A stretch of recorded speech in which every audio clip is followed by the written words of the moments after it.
Hala, Mi! Sobrang cute ng baby bag na to. If you have a baby girl, I'm sure matutuwa sila dito, Mi. Ang ganda!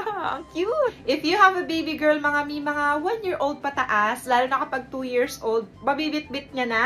Ang cute niya, mga Mi, hindi siya masyadong malaki. So, sakto lang yung size para sa mga toddlers. Then, hindi lang puro ganda ang ambag nito, mga Mi, dahil maganda rin yung quality niya. So, tignan nyo dito sa pinakataas. Sobrang floppy nito, mga Mi. Ang lambot niya. Dalawa pa yung pocket niya sa gilid para sa bottle ni baby, para sa tubig niya, pwedeng-pwede. Sobrang nakaka-inlove talaga yung appearance niya, mga Mi. May pa-flower dito, extra bag, meron siyang butterfly, and then, ayan, so meron siyang pocket dito if you want wipes na ilagay dyan, or kung nag-school na si baby, kayo nang bahala. Tapos, mga Mi, dalawa pa yung kanyang zipper. Yan.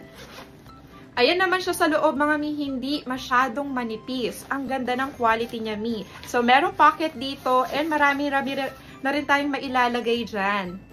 Then, mga Mi, hetong shoulder straps niya po and even yung sa likod, sponge po sila, makapal and malambot po sa likod. So, that means comfortable si baby lalo na kapag suot niya yung bag na to. Wait, there's more, mga Mi, dahil meron pang chest fixation yung bag na to. This is for spine protection, mga Mi, para hindi masyadong kuba si baby kapag dinadala niya yung bag. So, pwede natin ma-adjust para maayos yung kanyang posture. Ang ganda nito, mga Mi, hindi lang sa appearance, pati na rin sa quality. Kaya if you have a baby girl, i-check nyo na lang dito sa basket.